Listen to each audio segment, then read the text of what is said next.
Bismillah. Dengar ke suara? Tadi tak dengar.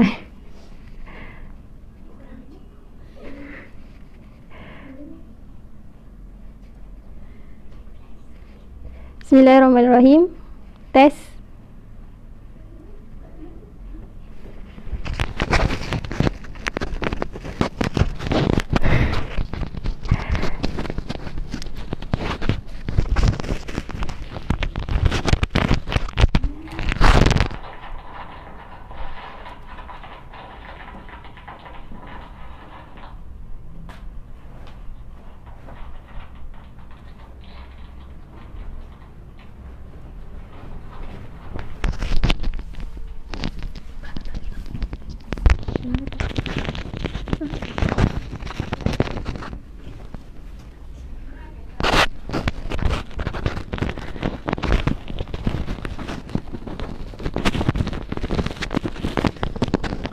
Bismillah.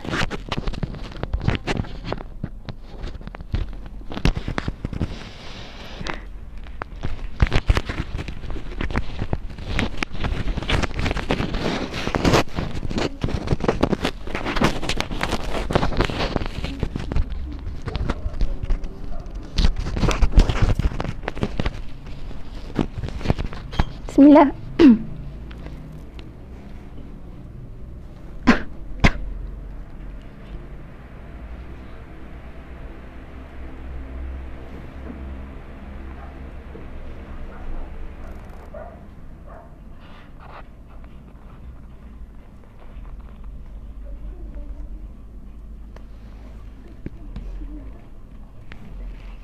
Okay, insyaAllah dengar kan. Jadi insyaAllah terus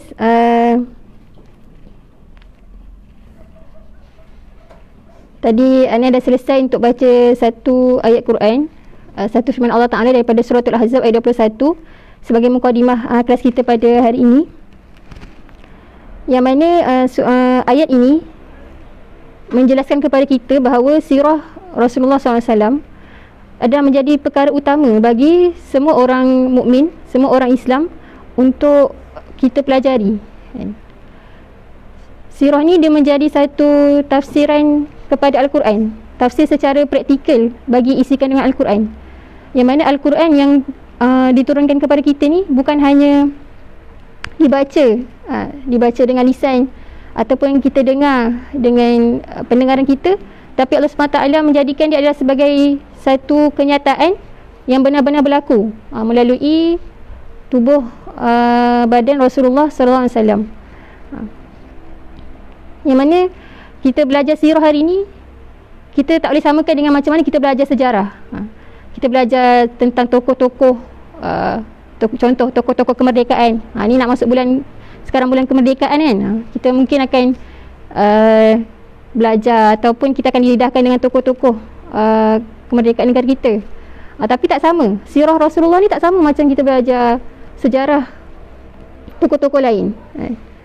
Dia lain. Sebab apa? Sebab bila mana kita belajar tentang sirah ni, dia berkait rapat dengan beberapa persoalan, iaitu persoalan berkaitan dengan mengapa kita beriman dengan Allah Ta'ala, mengapa kita beriman dengan Nabi, mengapa kita beriman dengan kitab Al-Quran, dan mengapa kita berdakwah kepada orang lain untuk sama-sama beriman dengan kita.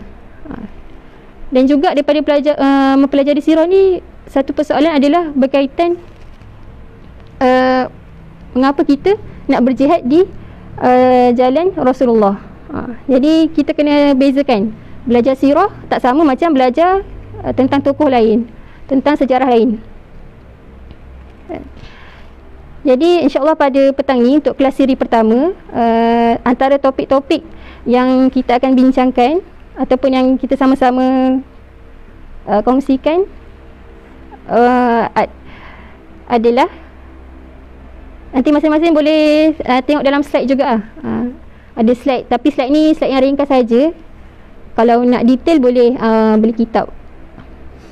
So untuk kelas yang pertama ni, yang pertama kita akan tengok sekilas tentang biodata penulis dan mukadimah kitab. Yang kedua, kepentingan ilmu sirah dan perkembangan. Macam mana ilmu sirah ni berkembang Dan yang ketiga, kita akan tahu apa rahsia ataupun apa hikmah pemilihan Semenanjung Tanah Arab ni sebagai tapak pertama permulaan Islam. Dan yang terakhir sekali, berkaitan dengan Rasulullah sallallahu alaihi wasallam adalah utusan terakhir, dan apa hubungan dakwah yang Rasulullah bawa ni dengan dakwah-dakwah Nabi sebelumnya. Adakah dakwah yang Nabi bawa hari ni bercanggah dengan Nabi-Nabi sebelum ataupun sama? Okey, jadi untuk kita dapatkan jawapan kepada persoalan-persoalan tersebut, sama-sama kita kekallah dalam kelas pada petang ni. InsyaAllah kita akan tengok sama-sama daripada kitab ni. Okey, baik.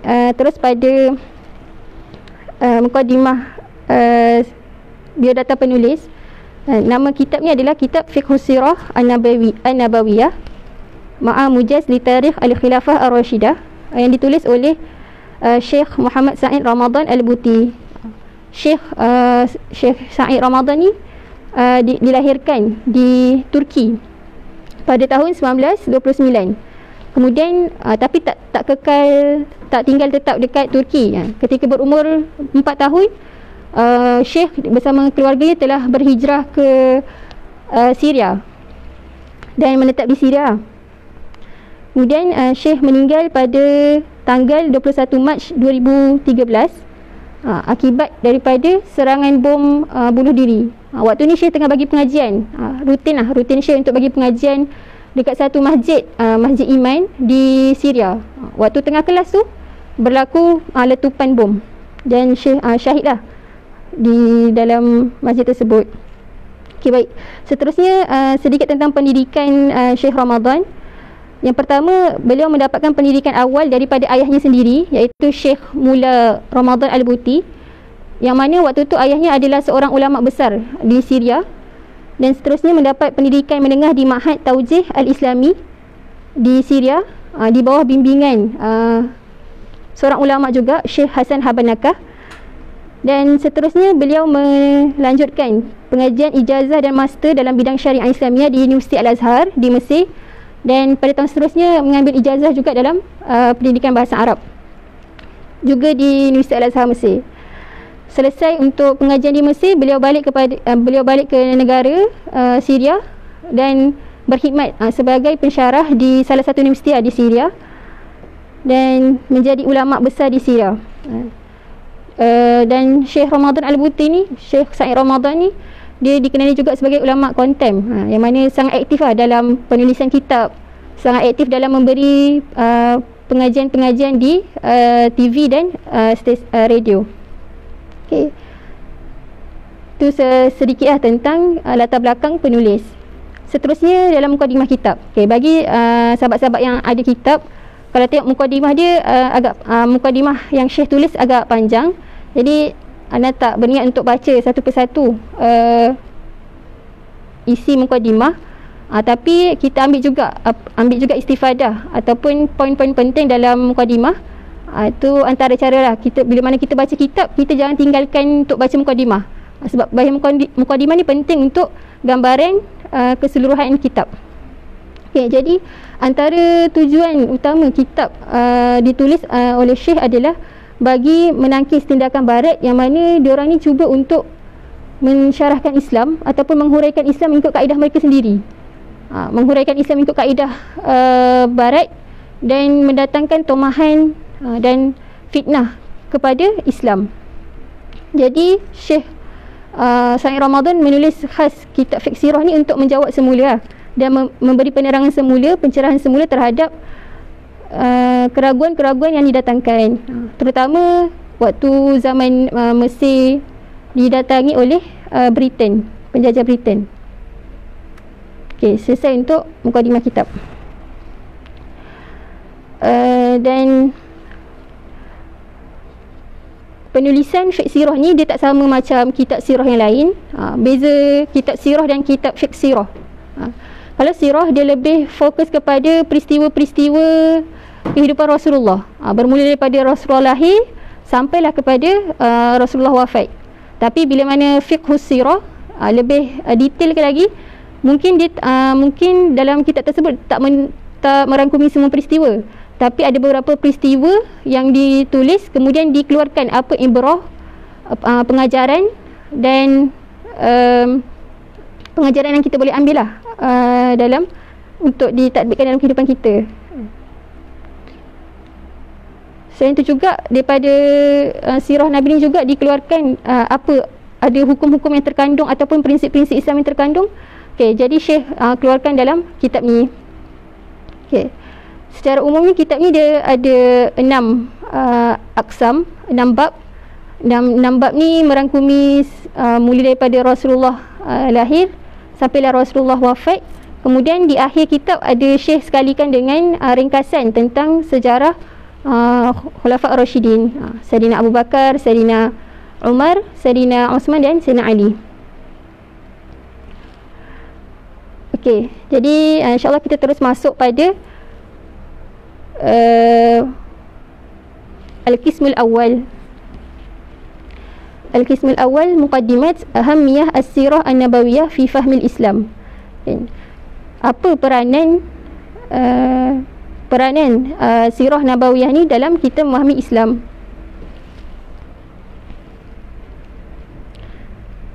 Ya. So kenapa pentingnya belajar sirah ni untuk kita fahami tentang Islam? So ada 5 poin penting yang Syekh kongsikan. InsyaAllah kita baca kan. Wa idza aradna an najri'a hadzal gharad wa nusannif ajza'ahu fa inna minal mumkin hasraha fil ahdaf at-tafsiliyah at-taliyah.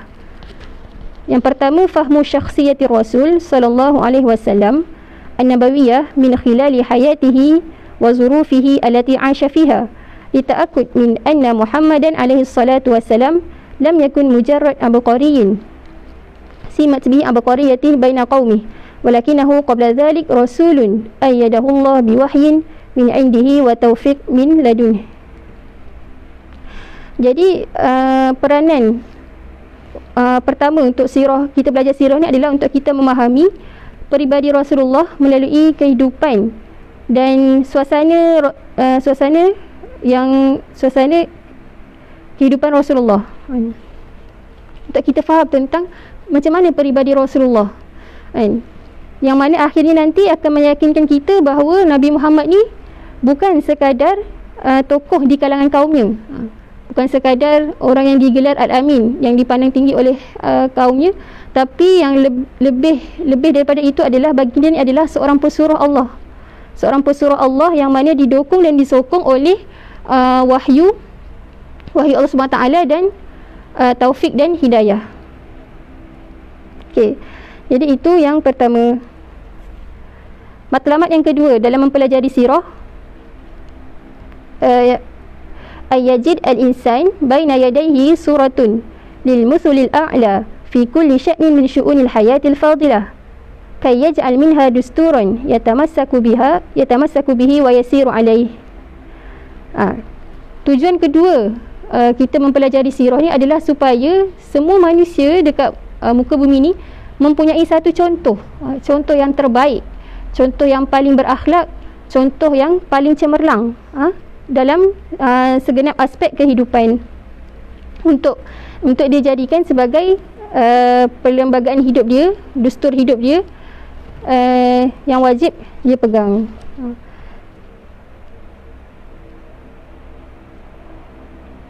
Walidha ja'alahu Allah qudwatan lil insaniyah kulluha idh qala, seperti mana yang Allah sebut dalam surah Al-Ahzab tadi ayat 21, laqad kana lakum fi rasulillahi uswatun hasanah liman kana yarjullaha wal yawmal akhir wa dzakarallaha katsira. Subhanallahul azim. Okey, seperti mana yang Allah sendiri telah sebut dalam surah Al-Ahzab tadi bahawa seruan ataupun pemberitahuan kepada orang-orang beriman, wahai orang-orang beriman, dekat dalam diri Rasulullah ni telah ada contoh yang baik bagi kamu, uswatun hasanah. Apa beza uswah dengan qudwah? Selalu kita guna perkataan qudwah, uswah.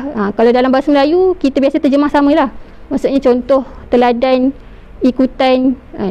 Tapi dalam bahasa Arab dia ada maksud yang lebih khusus, seperti yang disebut dalam kitab Al-Atba' wal Matbu'un, tulisan Syekh Salah Abdul Fattah Al-Khalidi. Dia sebut kuduah ni kuduah ni digunakan dalam Al-Quran kepada dua aspek.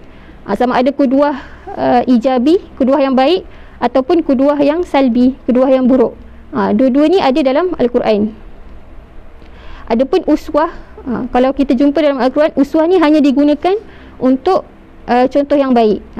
Antaranya dalam ayat tadi lah, suratul Ahzab tadi, disandarkan kepada Rasulullah. Dan ada lagi satu ayat dalam surah Al-Mumtahanah. Ini pun yang mungkin yang kita baru dengar belakangan ni kan, sempena Aidil Adha, yang mana uswah hasanah ni disandarkan juga kepada Nabi Ibrahim alaihissalam. Okey, jadi itu sedikit perbezaan antara uswah dan qudwah.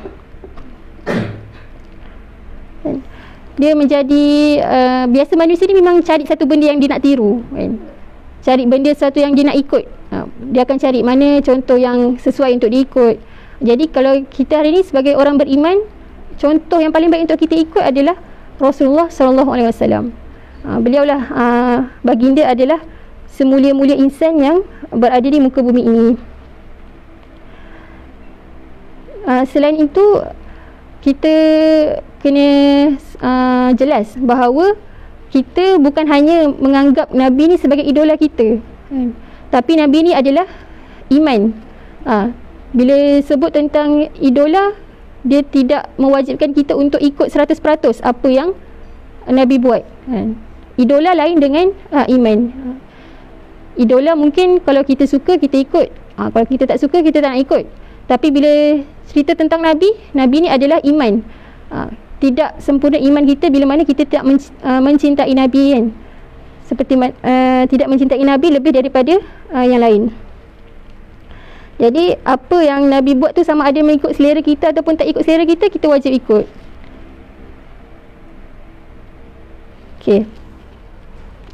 Kita masuk pada kita masuk pada poin yang ketiga. Tujuan yang ketiga adalah tujuan mempelajari sirah ayyajid al-insan fi dirasah siratihi alaihi salatu wassalam ma yu'inahu ala fahmi kitabillah ta'ala wa tazuqu ruhihi wa maqasidihi, adalah bertujuan untuk membantu dalam memahami isi kandungan Al-Quran dengan cara yang betul melalui penghayatan ruh dan matlamat-matlamatnya.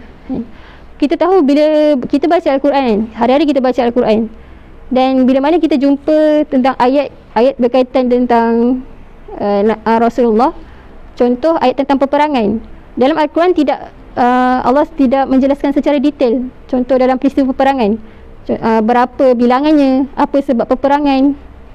Allah akan biasa dalam Quran kita jumpa ayat akan disebut secara umum saja. Jadi sirah ni tadilah yang akan berperanan sebagai mentafsir Al-Quran tersebut, memberi gambaran yang lebih jelas. Contoh bila mana kita jumpa ayat dalam contoh surah Al-Ahzab. Surah Al-Ahzab ni kita tahu terselit cerita tentang peperangan Ahzab.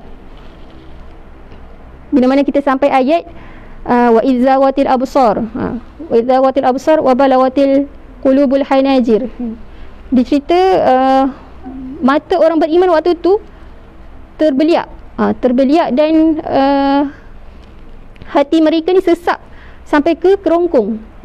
Jadi bila mana kita sampai ayat tu, tanpa kita mempelajari sirah, kita akan tertanya-tanya, kenapa keadaan orang beriman waktu tu dalam keadaan sangat takut?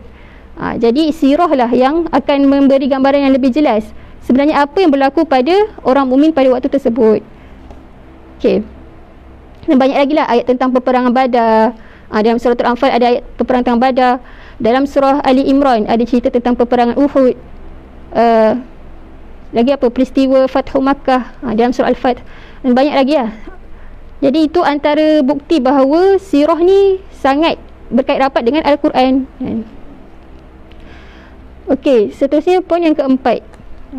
Kenapa kita nak belajar sirah? Yang keempat, ayyajtami'a ladal muslim min khilali dirasati siratihi sallallahu alaihi wasallam akbaru qadarin min al-thaqafah wal ma'arif al-islamiyah as-sahihah. Yang mana dengan mempelajari sirah ni, kita akan dapati sebanyak-banyaknya pengetahuan Islam, sama ada dari sudut akidah, dari sudut hukum hakam maupun akhlak. Okey, sebagai contoh sirah dakwah Nabi di Taif. Kalau kita dah baca sirah dakwah Nabi di Taif ni, adalah sirah yang sangat sedih lah. Bagaimana Rasulullah mendapat layanan daripada penduduk Taif ketika itu, yang mana Rasulullah datang ke kampung Taif ni hanya untuk menyebarkan tentang Islam, tapi respon yang Rasulullah dapat adalah balingan batu-batu daripada kanak-kanak,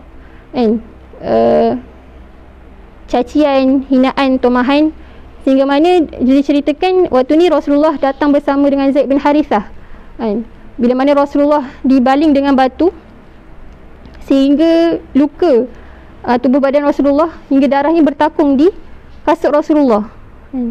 Dan waktu itu juga Zaid bin Harithah yang mana menemani Rasulullah menjadi perisai pada Rasulullah, dan Zaid bin Harithah sendiri luka di bahagian kepala. Jadi kalau kita nak lebih hayati sirah ni, nanti kita bacalah, kita baca dan kita hayati betul-betul macam mana kesusahan, kesakitan yang Rasulullah hadapi ketika menyampaikan Islam. Dan Rasulullah ni tidak dijanjikan pun dengan kebaikan dunia, kemewahan dunia, tak ada pun. Bila mana Rasulullah pergi dakwah ni, Rasulullah boleh claim balik duit nak berapa, sebab contoh sebagai gaji kita berdakwah, tak ada. Rasulullah menyampaikan semata-mata kerana Allah SWT dan nak menyelamatkan umat dia daripada kesesatan. Jadi sambungan daripada kisah dakwah Nabi di Taif tadi, ketika mana Rasulullah akhirnya Rasulullah keluar daripada Taif kerana tak mendapat respon yang baik. Ketika Rasulullah berehat, datang malaikat yang diceritakan, malaikat yang menjaga, malaikat Jibril. Malaikat Jibril tawarkan kepada Rasulullah, wahai Rasulullah, kami dah bersedia untuk melemparkan gunung ni ke penduduk Bani Taif. Kami tinggal tunggu arahan je daripada engkau, wahai Rasulullah. Nak kata geram kan, ataupun sedih lah bagaimana Rasulullah dilayan macam tu. Tapi apa jawapan Rasulullah kepada malaikat Jibril? Bagi dia balas dengan satu doa,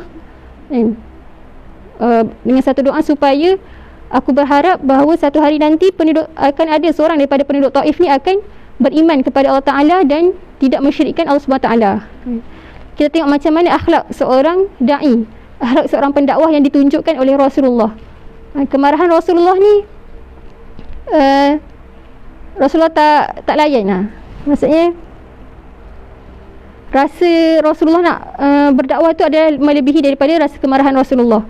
Pandangan jauh Rasulullah dengan mengharapkan bahawa generasi-generasi seterusnya akan sampai pengetahuan Islam. Berbeza dengan kita hari ni kan. Hari ni mungkin kalau kita berdakwah ataupun kita nasihat kawan-kawan kita, bila tak diterima, kita dah start dah maki hamun dulu kan. Ataupun kita kalau tak maki hamun depan-depan, mungkin dalam hati. Jadi kita bandingkan macam mana kesabaran kita menghadapi mad'u, menghadapi sahabat-sahabat kita contoh, ataupun ahli keluarga kita kan, dengan bagaimana cara Rasulullah berhadapan dengan mad'u Rasulullah. Jadi daripada sirah ni sebenarnya mengajar kita tentang pengetahuan Islam, antara tentang akhlak, bagaimana akhlak seorang da'i kan. Okey, itu untuk nombor 4.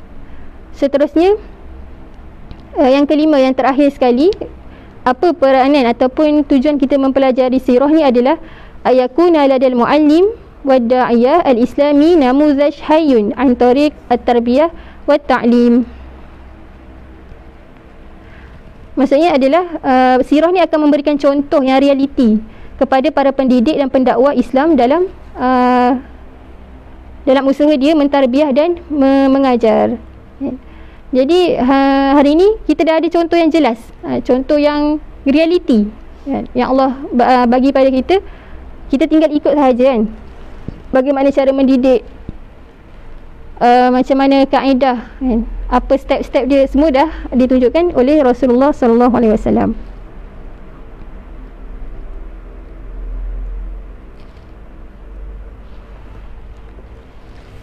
Okey, selesai untuk 5 kepentingan ataupun peranan kita mempelajari sirah. Terus pada yang seterusnya, as-sirah an-nabawiyah, kaifa tatawurat dirasatiha wa kaifa yajibu fahmaha al-yawm. Okey, macam mana pula dengan perkembangan ilmu sirah? Adakah ilmu sirah ni dah muncul sejak turunnya Al-Quran, maka dah adanya ilmu sirah, ataupun dah selesai turun Al-Quran baru ditulis tentang sirah? Okay, jadi bila ilmu sirah ni ditulis dan macam mana perkembangannya?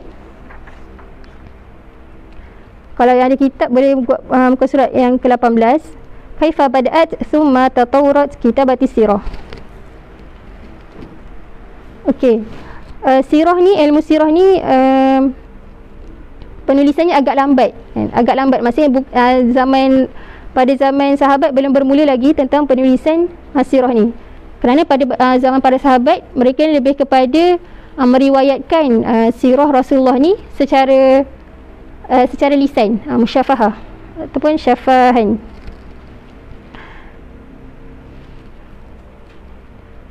Jadi belum ada, waktu tu belum ada lagi penulisan, sehingga sampailah kepada satu zaman tabi'in, yang mana waktu tu dah ada yang mula untuk fokus kepada penulisan sirah Rasulullah.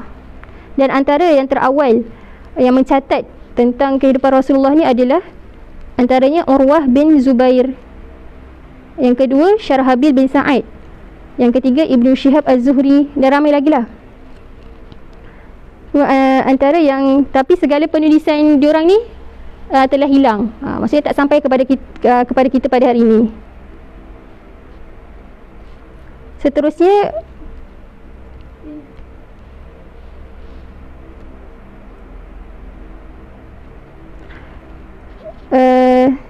dan berterusan pada zaman seterusnya sampailah pada zaman Muhammad bin Ishaq, ataupun dikenali sebagai Ibnu Ishaq. Ibnu Ishaq ni dia antara yang memulakan semula penulisan sirah ni, yang diberi nama kitabnya diberi Al-Maghazi, kitab Al-Maghazi. Tapi sayangnya kitab ni pun telah hilang dan tidak sampai kepada kita pada hari ini. Dan berlalu lagi zaman, sampailah kepada seorang lagi yang muncul, iaitu Abu Muhammad Abdul Malik, yang lebih dikenali sebagai Ibnu Hisham. Okay. Ibnu Hisham ni buat apa? Dia menulis semula sirah ataupun kitab yang ditulis oleh Ibnu Ishaq, diringkaskan, dan sirah Ibnu Hisham ni sampailah kepada kita hari ini kan. Hari ini biasa kita dengar kitab sirah Ibnu Hisham. Dan kitab sirah Ibnu Hisham ni diakuilah oleh para ulama tentang kesahihannya dan lengkapnya kan. Jadi selepas daripada Ibnu Hisham, dan selepas tu ramai lagi para ulama yang mementingkan penulisan-penulisan sirah sehingga ke hari ini. Hari ini mungkin antara kitab sirah yang kita selalu dengar kitab Sirah Nabawiyah Durus Ma'ibar, Syekh Mustafa As-Sibai, ataupun kitab Tarikh At-Tabari. Ada juga ditulis oleh Syekh Ali As-Salabi, dan beberapa kitab lain ataupun kitab Rahikul Makhtum, Syekh Mubarak Furi. Jadi banyaklah kitab-kitab sirah yang boleh kita ambil hari ini untuk kita belajar kan. Okey, kita terus pada sumber. Dari mana para ulama ni mengambil sumber untuk menulis kitab sirah? Adakah reka-reka buat cerita sendiri, ataupun ada disiplin ilmu yang perlu dijaga? Jadi sudah semestilah ada disiplin ilmu yang perlu dijaga oleh para ulama ketika menyusun kitab-kitab sirah ni. Jadi terdapat 3 sumber utama dalam penulisan sirah ni. yang disebut wa ala kulli fa inna masadir as-sirah an-nabawiyah allati i'tamadaha sairul kitab ala ikhtilaf tabaqatihim mahsura fil masadir at-taliyah. Jadi semua kitab sirah ni bergantung kepada tiga sumber ni. Awalan kitabullah ta'ala, kitab Al-Quran. Yang kedua, thaniyan kitabus sunnah an-nabawiyah, maksud sirah Rasulullah, kitab-kitab hadis Nabi kan, sunan sittah dan sebagainya. Dan semua ini adalah menjadi sumber utama kepada penulisan sirah. Yang ketiga, salisan arwah allazina ihtammu bi siratin nabi sallallahu alaihi wasallam wa hayatihi umuman, adalah daripada penulisan-penulisan tentang kehidupan Rasulullah.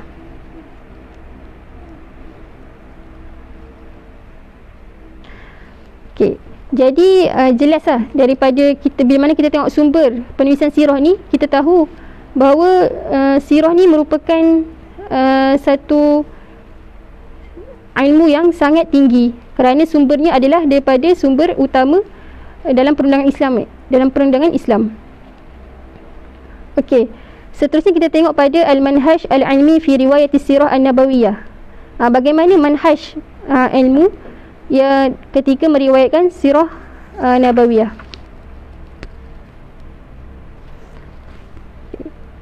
Laqad kana manhajihim al-mu'tamid fi dhalika ittiba' ma yusamma al-yawm bil madhhab al-mawdu'i fi kitabati at-tarikh tabaqa qawaid ilmiyah sanushiru ilaiha.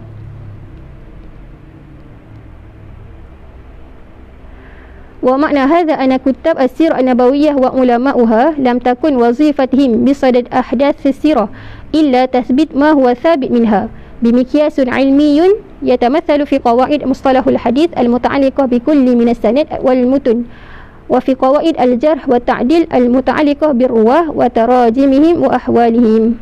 Okey, jadi yang diterangkan dalam ni, penulisan sirah ni adalah manhajnya mengikut kepada mazhab al-mawdu'i. Bermaksud penulisan sirah ni sama macam mana penulisan kitab mustalah hadis ataupun kitab kaedah al-jarh wa ta'dil. Dia sangat mementingkan kepada kesahihan sesuatu sumber.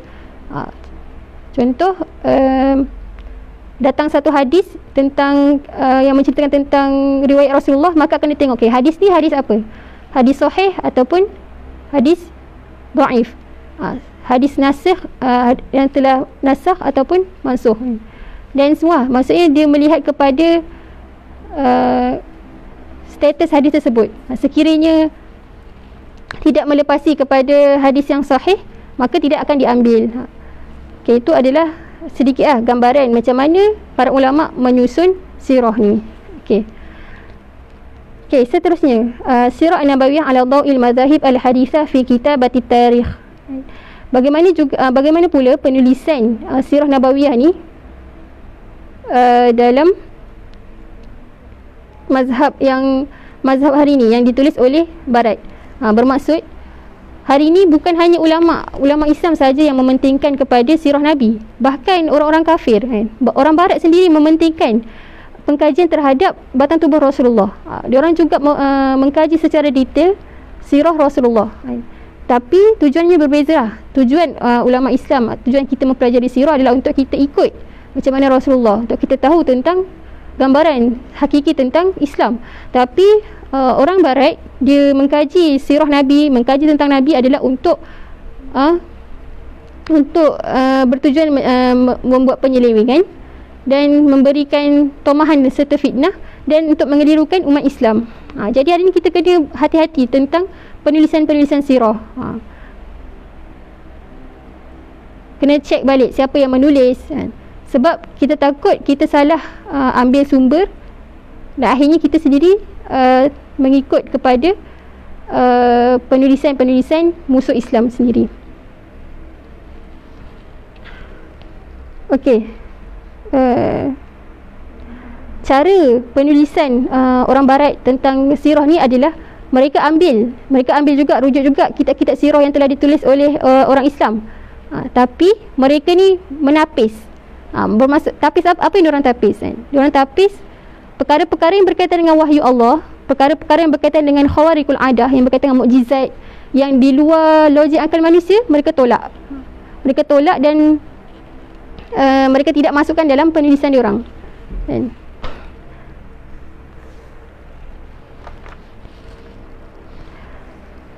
Okay, kita tengok kat sini. Fatanadaw fiha bainahum ila taharrur min kulli aqidah ghaibiyah lam tasil ilaiha iktishafat al-ilm al-hadith. Mereka ni lebih kepada bebas daripada perkara-perkara yang berkaitan dengan alam ghaib, kan? Perkara-perkara ghaibiyat, kan? Perkara-perkara yang berkaitan dengan khawariq al-adah, mereka tak terima, kan? Jadi susunan ataupun sirah-sirah yang ditulis oleh Barat ni sebenarnya tak betul, kan? Tak betul dan banyak penyelewengan yang telah dilakukan. Sebab tu kita perlu tengok cek betul-betul daripada sumber mana yang kita ambil. Kan? Satu kitab yang dinamakan sebagai Hayatul Muhammad. Nama kitab ni kalau kita tengok secara zahir, insya-Allah lah betul kan, Islam. Hayatul Muhammad yang ditulis oleh Husain Haikal. Tapi kita tahu sebenarnya Husain Haikal ni adalah salah seorang orientalis barat. Yang mana dia ni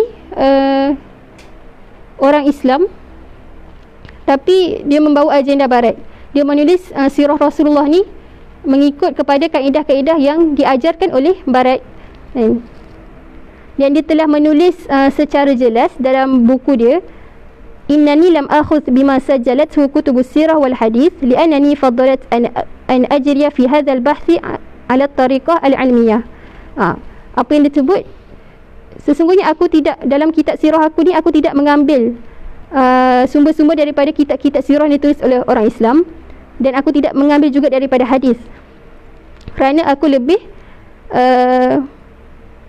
mendahulukan untuk mengkaji sirah ni mengikut kepada tariqah ilmiah, kajian ilmu. Dan kajian ilmu yang dimaksudkan oleh Barat ni adalah yang tadilah, semua perkara perlu logik, kan? Jika yang berkaitan dengan wahyu, berkaitan dengan perkara mukjizat, diorang takkan terima.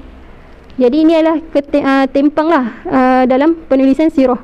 Sedangkan Rasulullah ni memang kita tak boleh nak pisahkan daripada wahyu Allah SWT. Dalam sirah Rasulullah ni memang Rasulullah bergantung dan didukung dan disokong oleh wahyu, taufik dan hidayah Allah SWT. Ada juga beberapa kitab lain, antaranya majalah Nurul Islam yang bertajuk As-Sirah Al-Muhammadiyah Tahta Daw'il Ilm wal Falsafah. Ini pun antara kitab yang ditulis oleh orientalis barat untuk menghancurkan Islam.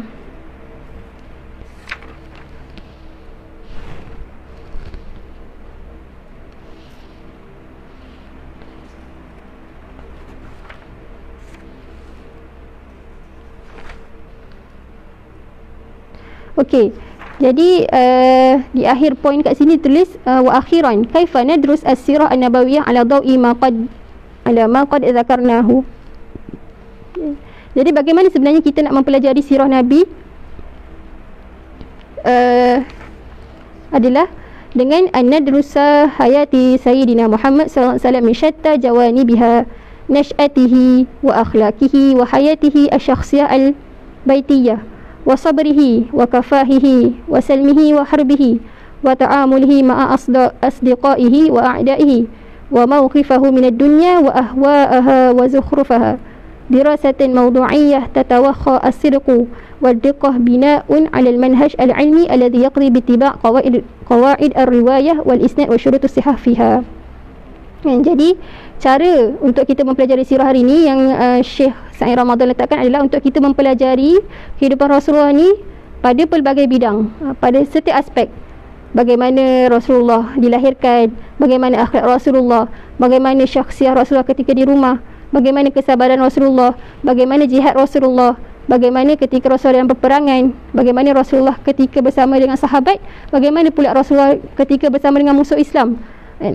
Semualah secara keseluruhan, dan mestilah bersumberkan dengan manhaj ilmu yang benar, iaitu mengikut kepada kaedah susul galur ilmu yang betul, dengan sanad yang betul dan sahih. kan? Jadi itu yang perlu kita ambil ihtimamah dalam kita mempelajari sirah. Okey, seterusnya kita pergi kepada sirru ikhtiyar Al-Jazirah Al-Arabiyah mahdan li nash'atil Islam. Apakah rahsia pemilihan semenanjung tanah Arab ni sebagai tapak permulaan Islam? Kenapa Allah pilih semenanjung tanah Arab? Kenapa tak pilih Malaysia contoh? Kenapa tak pilih Mesir? Kenapa tak pilih negara-negara barat?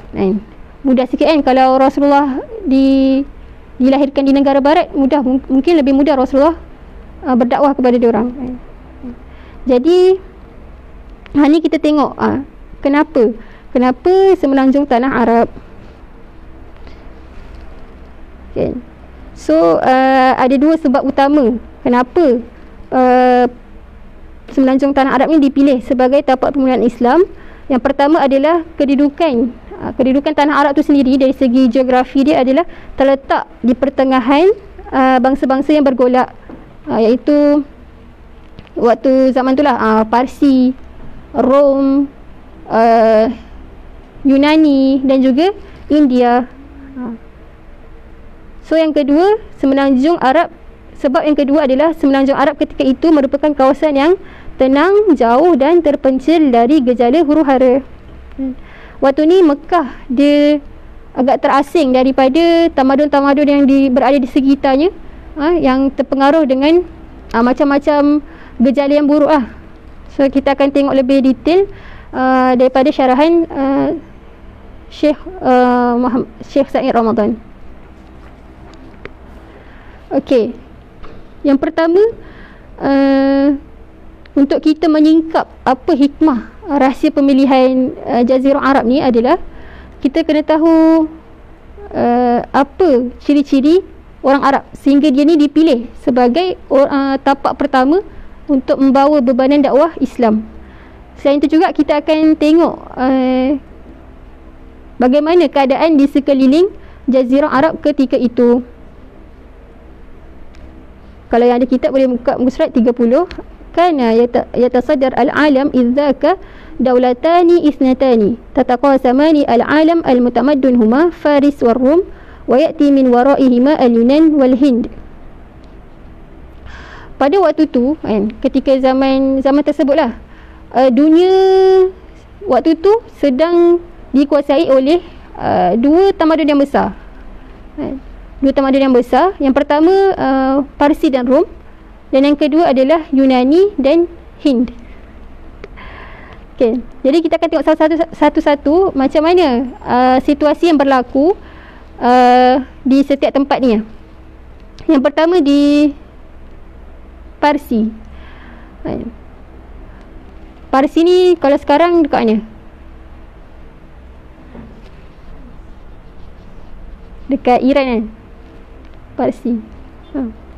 Boleh cek balik lah dekat ni kan, dekat peta. Rasa macam Iran dan Iraq, kawasan-kawasan situ. Yang mana ketika ni Parsi ni dia terkenal sebagai tamadun yang sangat besar.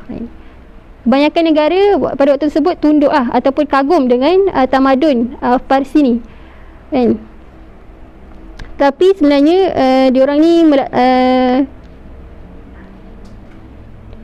adalah satu tamadun yang sesat. Ada dua ajaran besar yang dilaksanakan di Parsi ni. Yang pertama adalah ajaran Zoroaster. Kalau Arab dia Az-Zarodashtiyah, Zoroaster. Yang mana ajaran Zoroaster ni dianut oleh golongan bangsawan Parsi ketika itu.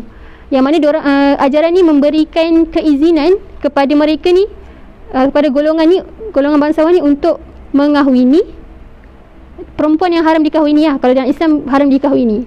Maksudnya diorang dibenarkan untuk berkahwin dengan mak diorang, dibenarkan untuk berkahwin dengan anak perempuan diorang, dan dibenarkan juga untuk berkahwin dengan adik-beradik perempuan. Dan memang ada salah seorang daripada bangsawan pada waktu tersebut yang nama dia Yazdigat, yang mana dia ni telah mengahwini anak perempuan dia sendiri. Kat sini adalah sebagai satu contoh keruntuhan akhlak dan keruntuhan institusi sosial ataupun kekeluargaan pada waktu tersebut. Boleh kahwin sesuka hati kan. So ajaran yang kedua adalah ajaran Mazdakiyah. Kalau ni ajaran Mazdak. Ajaran Mazdak ni seperti yang diterangkan oleh Imam Asy-Syahrastani dalam satu kitab dia, dia adalah satu ajaran yang memberi kebenaran kepada semua ni untuk menggunakan harta sesiapa ni, gunakan harta sesiapa ataupun perempuan ni sesuka hati. Maksudnya boleh berkongsi lah, berkongsi penggunaan harta dan berkongsi penggunaan wanita, seperti mana mereka ni menggunakan ka'ishtirakihim fil ma'i wan nari wal kala, seperti mana mereka ni berkongsi dalam penggunaan air dan api. Masya Allah, dahsyat kan. Kita bayangkan emak kita ataupun adik perempuan kita boleh dijadikan sesuka hati untuk dikongsikan kan. Hari ni nak pinjam lah mak kau. Nak kata dahsyatnya suasana kehidupan dunia ketika tersebut. Harta kan, pergi ni kedai orang, nampak harta dia, kita boleh ambil sesuka hati kita. So satu gambaran yang sangat huru-hara lah kehidupan pada waktu tersebut. Kezaliman yang berleluasa dan menjadikan nafsu sebagai raja. Itu sedikit gambaran yang berlaku di Parsi dengan ajaran-ajaran yang sesat. Kemudian yang kedua, wa ammar Ruman. Apa pula yang berlaku di Rom, tamadun Rom. Tamadun Rom ni juga adalah tamadun yang besar, yang berpengaruh lah pada zaman tersebut. Faqad kanat tasaytiru 'alaiha ar-ruh al-isti'mariyah. Kerajaan Rom pula pada waktu tu, diorang ni lebih kepada semangat untuk menjajah. Semua negara diorang nak jajah. Semua negara di sekeliling diorang nak jajah dan untuk nak sebarkan agama Kristian.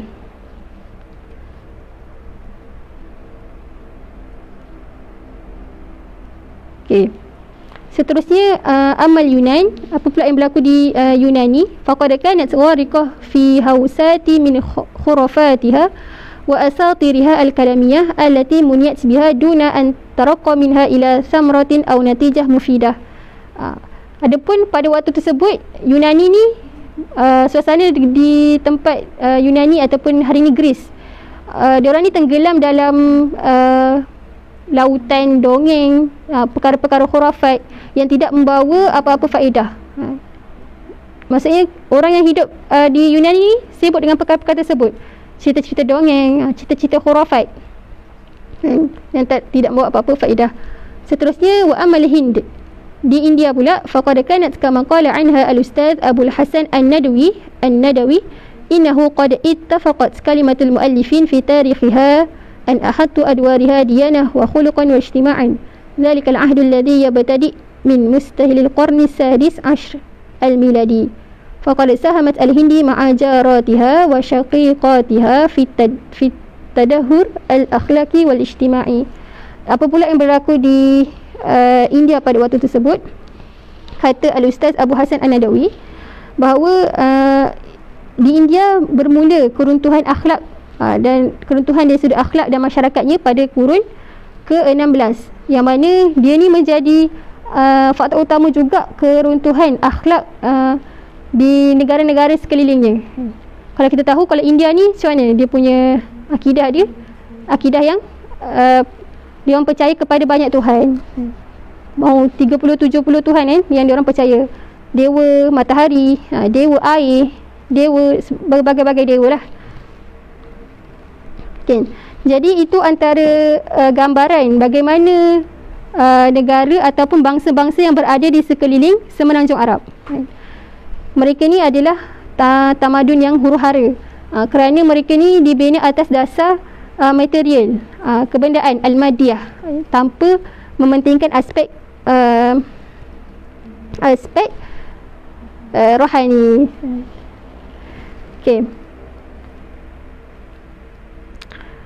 Dan kita kena bayangkan betul-betul lah macam mana berlaku sangat-sangat dahsyat sebenarnya, huru-hara yang berlaku di sekeliling Mekah ataupun bangsa-bangsa manusia pada waktu tersebut, kerana mereka ni telah meninggalkan ajaran Nabi yang terakhir kan, iaitu Nabi Musa.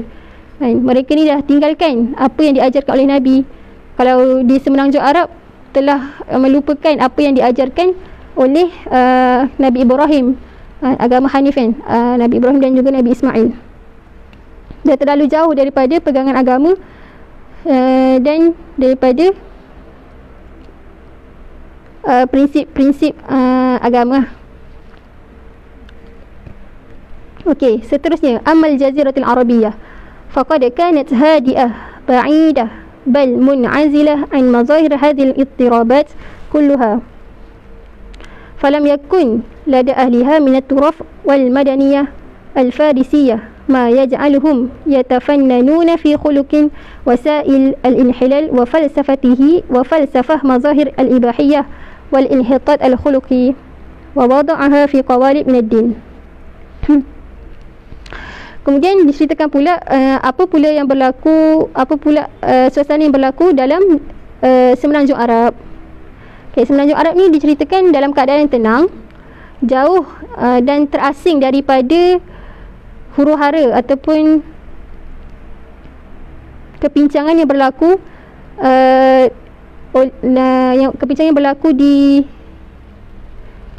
tempat-tempat yang kita sebut dah tadi. Maksudnya jauh daripada apa yang berlaku di Parsi, di Rom, di Yunan dan juga di India. So mereka ni jauhlah daripada kemewahan, jauh daripada hidup kemewahan, jauh daripada ta'asub dengan kekuatan askaran, yang mana kalau Rom tadi dia semangat untuk menjajah. Dan Jazirah Arab ni juga jauh daripada yang berlaku di Yunani, iaitu tenggelam dengan perkara-perkara khurafat, perkara-perkara dongeng. Dan dia juga selamat daripada apa yang berlaku di India. Diceritakan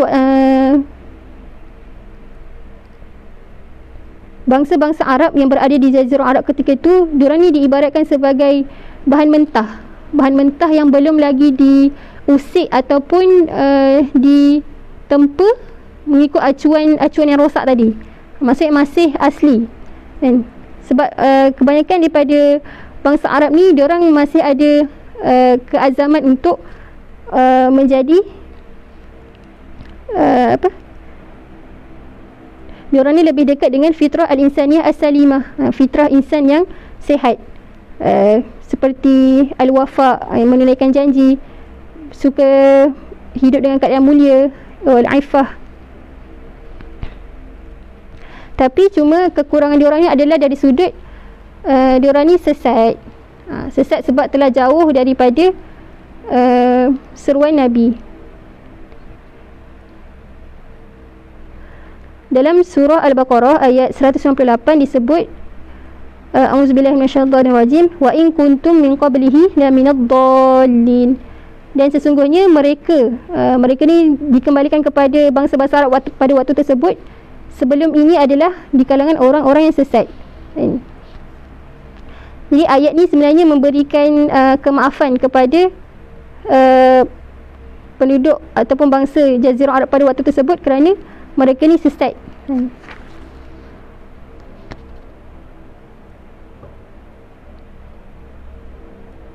Okey, kita terus. So kita dapat gambaran lah macam mana yang berlaku di Rom, macam mana yang berlaku di Parsi, macam mana yang berlaku di Yunani, dan macam mana juga yang berlaku di India, dan macam mana pula yang berlaku di Jazirah Arab. Maksud yang terselamat daripada gejala-gejala yang rosak tadi adalah Jaziratul Arab. Okay. Wa idza tasawwarna halatul Arab fi jaziratihim qabla al-Islam wa halatul umam al-mukhtalifah al-ukhra al-muhita bihim sahhala alaina an nastajalla al-hikmah al-ilahiyah. Jadi bila mana kita dah tahu macam mana keadaan orang Arab sebelum Islam dan bagaimana pula keadaan bangsa-bangsa lain di sekitar Jazirah Arab tadi, maka lebih mudahlah untuk kita mengungkapkan apa sebenarnya hikmah pemilihan pemilihan Jazirah Arab sebagai tapak pemulihan Islam. Jadi seperti yang anda dah sebutkan di awal tadi, dua hikmah terbesar adalah bahawa Semenanjung Arab ni berada dalam kedudukan yang paling strategik, kerana dia berada di jauh daripada negeri-negeri yang diasaskan di atas tamadun yang melulu, dan dia ni agak Bumi Mekah ni terpencil daripada pengaruh-pengaruh luar, pengaruh-pengaruh yang telah rosak. Dan yang kedua, mereka ni bersifat, walaupun mereka ni jahil, tapi mereka ni tak ada lagi fikrah yang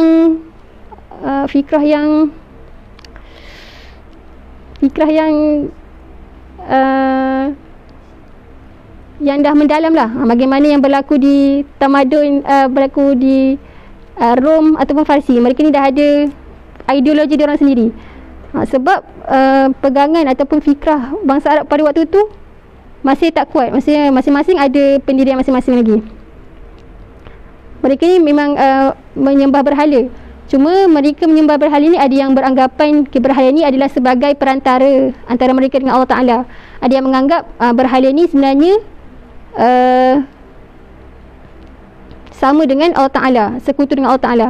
Ada juga mereka ni yang bila mana berhala tersebut tak mampu untuk memenuhi hajat mereka, mereka meninggalkan berhala tersebut. Bermaksud kat situ kesimpulannya, penduduk Arab pada waktu tu belum ada ketetapan akidah ataupun pegangan agama yang kuat dan benar. So bila mana fikrah mereka ni kosong, so lebih mudah diisi, dengan agama baru, iaitu Islam. Sebab jahil mereka ni belum jahil yang berlapis-lapis, seperti mana yang mungkin bangsa-bangsa Rom, Farsian, mereka ni dikira jahil murakkab. Susah dah untuk kita bersihkan hati diorang kan, hati ataupun pegangan diorang. Selain itu juga faktor geografi di Mekah tu sendiri ataupun Semenanjung Arab, iaitu berada di padang pasir, sebenarnya membantu juga diorang, memberi jadi satu hikmah juga bahawa keadaan hidup di padang pasir ni sebenarnya melahirkan kekuatan hati, dan kekuatan hati yang sebagai persediaan mereka ni menempuh perjuangan yang lebih besar. Sebenarnya setiap daripada kedudukan muka bumi ni, sama ada di gurun, negara musim sejuk atau negara musim panas dan sebagainya, memberikan kesan kepada penduduk tempat tersebut. Jadi antara hikmah dipilihnya Semenanjung Tanah Arab ni dengan bumi yang hidup di padang pasir, sebenarnya memberikan kekuatan hati kepada penduduk-penduduk dia kan, kerana mereka ni akan membawa satu beban yang besar. Jadi kita dapat lihatlah bagaimana pilihan Allah pilihan Allah ni tepat pada tempat dan siapa yang akan membawanya. Antara hikmah lain adalah walakin al-hikmah fi hadha al-ikhtiyar min naw'il hikmah allati iqtadat an yakuna ar-rasul ummiyan la yatlu min kitabin wa la yakhutuhu bi yaminih. Hikmah Rasulullah lahir sebagai seorang ummi yang tidak tahu membaca dan tidak tahu menulis. Dia adalah sebenarnya dapat menangkis tuduhan ataupun keraguan manusia tentang ajaran yang bakal Rasulullah bawa nanti. Mungkin kalau Rasulullah ni pandai membaca, pandai menulis, diorang akan menuduh bahawa Rasulullah ni mesti ambil daripada kitab-kitab tamadun Yunani. Rasulullah ni mesti ambil daripada kitab-kitab tamadun-tamadun lain kan, untuk mereka Islam kan. Jadi antara hikmah Rasulullah ni lahir sebagai ummi adalah tersebutlah, untuk menzahirkan bahawa Rasulullah ni, apa yang Rasulullah buat, apa yang Rasulullah cakap ni, semua adalah daripada Allah SWT. Dan ini jelas disebut dalam surah Al-Jumu'ah ayat kedua. A'udzubillahi minasyaitonirrajim. Huwallazi ba'atha fil ummiyin rasulan minhum yatlu alaihim ayatihi wa yuzakkihim wa yu'allimuhumul kitaba wal hikmah wa in kanu min qablu lafi dhalalin mubin. Sadaqallahul azim. Okey. Jadi seterusnya Syekh Said Ramadan Al-Buti juga meletakkan ada beberapa lagi hikmah lain yang tersembunyi daripada pemilihan Jazirah Arab ni. Adalah yang pertama tentang Mekah. Kalau kita tengok, Kaabah ni dibina oleh Sayyidina Ibrahim dan Sayyidina Ismail telah lama kan di Mekah. Sedangkan pada waktu tersebut tak tahu lagi bahawa Mekah ni akan menjadi tempat pertama munculnya Islam. Okay. Yang kedua adalah al-buq'ah al-jughrafiyah lil jaziratil arabiyyah tarashshahaha lil qiyami bi'ab'i mithlu hadhihi ad-da'wah بسبب أنها تقع كما قلنا في نقطة الوسط بين الأمم المختلفة التي من حولها. Lagi antara hikmahnya adalah Mekah ni berada di tengah-tengah antara bangsa manusia. Jadi dia lebih mudah untuk penyebaran agama Islam. Dan yang terakhir sekali, iqtadat hikmatullah ta'ala an takuna al-lughat al-arabiyyah hiya lughat ad-da'wah al-islamiyah wa an takuna hiya al-ada al-mubashirah al-ula li tarjamah kalamullah azza wa jalla wa iblaghihi iyanan. Pemilihan bangsa Arab adalah kerana bahasa Arab ni adalah menjadi lughatud dakwah Islamiyah, menjadi bahasa untuk menyampaikan dakwah kerana keistimewaan bahasa Arab itu sendiri berbanding bahasa-bahasa yang lain. Okey. Jadi insya-Allah untuk topik kita yang terakhir pada petang ni berkaitan dengan Muhammad sallallahu alaihi wasallam khatamin nabiyyin wa alaqah da'watihi bid-da'wat as-samawiyyah as-sabiqah. Okay. So dalam topik ni akan sebut tentang Rasulullah ni sebagai utusan yang terakhir dan apa sebenarnya hubungan dakwah yang Nabi bawa ni dengan dakwah Nabi-Nabi terdahulu. Adakah sama atau bercanggah? Okay, Muhammad alaihi salatu wassalam khatamil anbiya fala nabiyya ba'dah wa hadha mimma ajma'a alaihi almuslimun wa arafa min ad-din bid-darurah. Nabi Muhammad sallallahu alaihi wasallam ni adalah penutup segala para nabi. Tiada lagi nabi selepasnya dan perkara ini telah disepakati oleh orang-orang Islam dan telah diiktiraf di dalam agama dan wajib untuk kita percaya. So ada satu hadis Nabi, maksud dia ada dalam slide tu, kita boleh baca. Kemudian kita masuk pada ya amma da'watihi sallallahu alaihi wasallam wa alaqatiha bi da'wat al-anbiya as-sabiqin faqa'imah ala asas at-ta'kid wa at-tatmim kama yadullu alaihi al-hadis al-madhkur. Okey. Jadi dakwah yang Rasulullah bawa ni dan hubungannya dengan dakwah para nabi terdahulu adalah saling memperkuat dan menyokong antara satu sama lain. Maksud dakwah yang Nabi bawa hari ni adalah untuk memperkuatkan lagi dakwah nabi-nabi sebelum dan untuk menyokong lagi dakwah tersebut.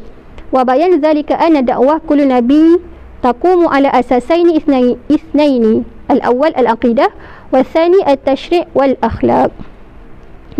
Jadi dakwah yang dibawa oleh semua nabi ni sama. Ada dua asas. Asas yang pertama adalah akidah, asas kedua adalah at-tashri' wal akhlaq, perundangan dan akhlak. Okey, dari sudut akidah. Falam yakhtalif مضمونها منذ بعثة آدم عليه السلام إلى بعثة خاتم النبيين محمد صلى الله عليه وسلم. Dari sudut akidah tidak berbeza, tidak bercanggah seperti yang dibawa oleh sejak zaman Nabi Adam sampai kepada Nabi yang terakhir Nabi Muhammad, semua sama. Akidahnya adalah suruhan untuk beriman kepada Allah Subhanahu Wa Taala dan menghilangkan segala sesuatu yang sekutu bagi Allah, beriman pada hari akhirat, beriman pada hari perhitungan dan percaya kepada syurga dan neraka. Jadi semua Nabi sama bawa benda tu sejak daripada zaman Nabi Adam sampailah zaman Nabi Muhammad.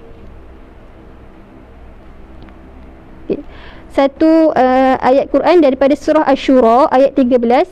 A'udzubillahi minasyaitonirrajim. syara'a lakum minad dini ma wassa bihi Nuha walladhi awhayna ilaik wa ma wassayna bihi Ibrahim wa Musa wa Isa wa an aqimud din wa la tatafarraqu fihi. Sadaqallahul azim. Telah disyariatkan kepada kamu agama yang diwasiatkan sama dengan agama yang diwasiatkan kepada Nabi Nuh alaihissalam, seperti juga yang diwasiatkan kepada Nabi Ibrahim, Nabi Musa, Nabi Isa, iaitu adalah untuk menegakkan agama, yakni ketaatan dan ketakwaan kepada Allah, dan janganlah kamu berpecah ataupun meninggalkan perkara tersebut. Jadi dalam ayat Quran ni jelas Allah SWT sebut bahawa Nabi yang agama yang diturunkan kepada Nabi Nuh, Nabi Muhammad, Nabi Ibrahim, Nabi Musa dan Nabi Isa ni semua sama. Jadi hadis ayat Quran ni jelaslah menolak sekiranya ada dakwaan yang mengatakan bahawa agama yang Nabi bawa ni berbeza dengan Nabi-Nabi terdahulu. Agama yang Nabi bawa ni sebenarnya agama yang Nabi reka. Jadi salahan. بل إنه لا يتصور أن تختلف دعوات الأنبياء الصادقين في شأن العقيدة لأن أمور العقيدة من نوع الإخبار والإخبار عن شيء لا يمكن أن يختلف ما بين مخبر.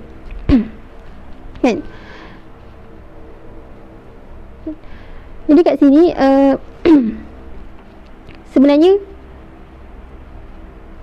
akidah ni adalah salah satu dari jenis pengkhabaran. Akidah ni adalah dari sudut pemberitahuan ataupun pengkhabaran.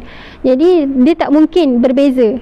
Tak mungkin bila mana Allah SWT utuskan seorang Nabi, Allah SWT suruh sampaikan bahawa Allah SWT ni salisah, 3. Kemudian Allah utuskan Nabi lain, Allah suruh bagi tahu bahawa Allah SWT ni bersifat wahid, la syarikalah, bermaksud esa dan tidak boleh disyirikkan. Maka itu adalah perkara yang mustahil. Pengkhabaran bila mana perkara yang benar, dia samalah pada semua Nabi, sama pengkhabarannya. Kemudian itu dari sudut akidah. Kemudian dari sudut at-tashrik, perundangan. Okay, untuk dari sudut perundangan ni agak berbeza daripada akidah tadi. Kalau kita tengok at-tashrik, perundangan ni adalah satu bertujuan untuk mengatur kehidupan masyarakat dan individu. Jadi dia akan berbeza mengikut kepada kaum ataupun manusia pada zaman tersebut. Faqad kana yakhtalif fil kaif wal kam ma baina bi'sati nabi wa akhar salawatullahi wasallamu alaihim ajma'in. Maka pensyariatan ini adalah berbeza mengikut kepada kualiti ataupun bagaimana tabiat kaum tersebut. Disebabkan at-tashri' min naw'il insya' lil ikhbar, fala yaruddu fihi ma awradnahu ala ikhtilafil aqidah. Thumma min al-mafrud an yakuna li tatawwur az-zamani wal ikhtilafil umam wal aqwam athrun fi tatawwur at-tashri' wa ikhtilafi. Berbezanya zaman mempengaruhi kepada berbezanya pensyariatan. Disebabkan, sebab apa berbeza kan? Bukan sebab Islam ni tak ada prinsip, tapi kita kena faham bahawa aslu fikrati tashri' qaim ala asas ma taqtadihi masalihil ibad fi dunyahum wa akhiratuhum. Tujuan kepada peletakan undang-undang ni adalah untuk melaksanakan ataupun menyelesaikan kebaikan, maslahat kepada hamba tersebut, maslahat di dunia dan maslahat di akhirat. Keperluan di dunia dan juga keperluan di akhirat. Disebabkan Nabi-Nabi terdahulu, Nabi-Nabi selain Nabi Muhammad, mereka ni diutuskan khusus kepada kaum masing-masing, kepada bi ummah muayyanah, umat tertentu, bukan kepada ammatun linnas, bukan kepada umum manusia seperti mana Rasulullah. Diberi satu contoh, faqad ba'atha Musa alaihissalam mathalan ila bani Israel wa kana sya'ni yaqdi binisbah li hali bani Israel idzaka an takuna syari'atuhum syadidah qa'imah fi majmu'iha ala asasil azaim la ar-rukhs. Contoh yang diberikan bagaimana Allah SWT mengutuskan Nabi Musa alaihissalam kepada Bani Israel dan meletakkan satu pensyariatan ataupun undang-undang kepada Bani Israel ni, satu undang-undang yang keras, satu undang-undang yang syadid, dan disebabkan keadaan Bani Israel pada waktu itu adalah golongan yang keras kepala, golongan yang degil. Jadi pensyariatan pun pensyariatan yang lebih keras kepada diorang. Berbeza pula dengan Sayyidina Isa alaihissalam. Nabi Isa alaihissalam kana yahmil ilahim syari'atun ashal wa aisar. Nabi Isa membawa pensyariatan yang lebih lembut dan lebih sederhana. Disebabkan kaum yang Nabi Isa hadapi berbeza dengan kaum Nabi Musa hadapi. Maksudnya berbeza dari segi sifatnya. Seperti mana firman Allah SWT dalam surah Ali Imran ayat 50, wa musaddiqan lima baina yadayya minat Taurah wa liuhilla lakum ba'dal ladzi hurrima alaikum. Nabi Isa berkata bahawa Nabi Isa ajaran Nabi Isa bawa adalah membenarkan apa yang dibawa dalam Taurat, tetapi dan juga menghalalkan sebahagian yang diharamkan ketika zaman Nabi Musa AS. Bermaksud berbeza sedikit antara ajaran yang dibawa oleh Nabi Musa dalam kitab Taurat dan apa yang berada dalam kitab Al-Injil. Okey.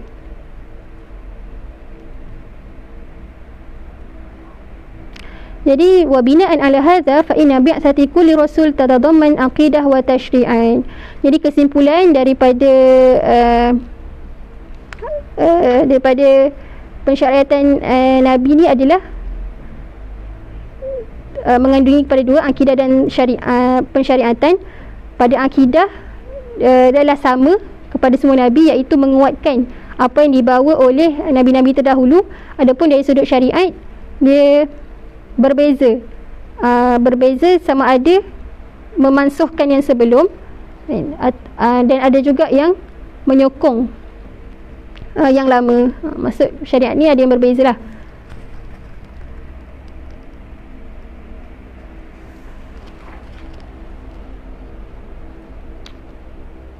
Okey, jadi mudah-mudahan jelaslah untuk setiap ni. Jadi insyaAllah kita dah di akhir kelas. So antara pengajaran mudah-mudahan banyaklah pengajaran ataupun ilmu manfaat baru yang kita dapat hari ini. Cuma nak tekankan kepada antara pengajaran yang kita dapat hari ini adalah antaranya yang pertama, bila mana kita belajar sirah tadi, kita dapat lihat bahawa agama ni adalah agama yang sangat mahal. Perkara yang sangat mahal, kena sedar. Sebab penyebaran Islam ni dia bukan sembrono. Tapi Allah susun dengan sangat cantik. Allah pilih siapa yang akan bawa. Allah pilih nak dekat mana mulanya permulaan Islam ni. Semuanya Allah susun dengan cantik. So nak kata itu adalah perkara yang sangat tinggi nilainya dan sangat berharga kepada kita hari ni. Jadi kena jaga betul-betul lah agama kita. Kemudian yang kedua, kepentingan mempelajari sirah. Kita kena baca sirah supaya kehidupan kita seluruhnya dekat dengan cara Nabi, dekat dengan pelakuan Nabi, dekat dengan apa yang Nabi perjuangkan.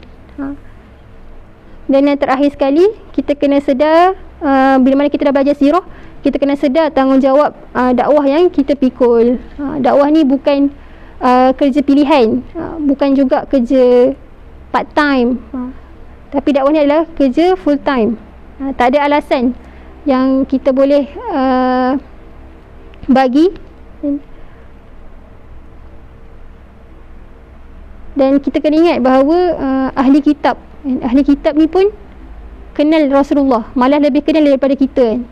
Dalam surah Al-Baqarah disebut alladzina atainahumul kitab ya'rifunahu kama ya'rifuna abna'ahum wa inna fariqam minhum la yaktumunal haqqa wa hum ya'lamun. Bahawa mereka ni, ahli kitab ni telah diberikan kitab Taurat dan Injil, dan mereka ni telah mengenali Rasulullah seperti mana mereka mengenali anak mereka sendiri. Nak kata macam mana, kita bayangkan seorang ibu bapa, macam mana ibu bapa mengenali anak kan. Sangat-sangat kenal lah perangainya, sifatnya, apa yang suka, apa yang tak suka. Jadi macam tu juga Allah gambarkan bahawa macam mana ahli kitab ni kenal Nabi. Tapi malangnya apa yang mereka buat adalah mereka ni, sebahagian daripada mereka menyembunyikan kebenaran tersebut, sedangkan mereka mengetahui. Jadi mudah-mudahan kita tak jadilah seperti ahli kitab. Kita nak kenal Nabi adalah untuk kita contohi Nabi dan kita berjuang macam mana Nabi berjuang, kan?